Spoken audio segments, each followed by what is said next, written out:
Hi, this is Drew from Weekly, a better budgeting app. And in this video, we answer a customer question about what happens when a recurring expense, like a utility bill, changes, and how do you handle it inside of Weekly.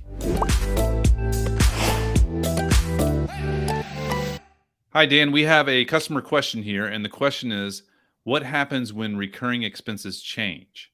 So let's say you have a recurring utility bill set for $80, and when you review the bill, let's say it was only $60.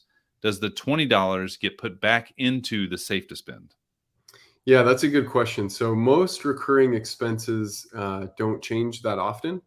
They're a consistent amount, but some things like utility bills can change. And even for utility bills, a lot of times there's the like equal payment plan where you can set it up so you have the same bill every month. But for the sake of the question, let's go through and see what happens when your bill does change. So I've got a sample budget pulled up here for $275, the weekly spending limit. And that's based on the income and then all the recurring expenses. So if I scroll down here, you can see the power bill I have set up is for $125.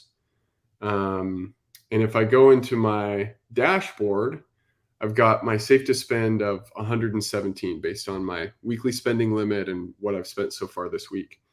So if I review my power bill of 146.85, and I'll select recurring and then associate it with my power bill recurring expense, Mm-hmm. you can see that the bill amount is higher than what I have set up for my recurring expense. Mm-hmm. So I'll tap confirm, and Weekly is going to say, hey, do you want to update your power bill to the current bill amount of 146.85? So I'm going to go ahead and tap update and then come back into my dashboard, and you can see my safe to spend number has gone down.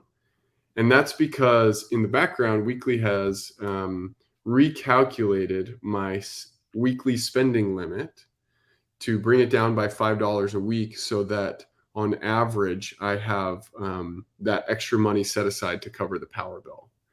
So you can see the power bill here has gone to 146, up from 125.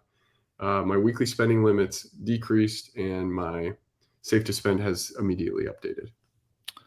Thank you. And can I ask a follow up question? Sure. If you hit no, you don't want to update the bill, does it reduce your safe to spend? Yeah, good question. So if I don't update my recurring expense, it won't update my weekly spending limit or my recurring expense or the safe to spend. Everything will just stay exactly the same. And actually, it's interesting you bring that up because sometimes my power bill or gas bill will go down, and I just choose not to update it. I just keep it at that higher amount. And then the money that is, reduced from my safe to spend just stays in my checking account. I just don't spend that money because I don't put it in my safe to spend. I just leave it allocated for the recurring expense. So that's another option is you can just, set a higher amount for a utility bill and then just leave it higher, and any amount that you don't use just gets saved. Thank you. Thanks for watching, and if you would like to try Weekly out for yourself, you can click the link in the description for this video, or you can check us out at weeklybudgeting.com.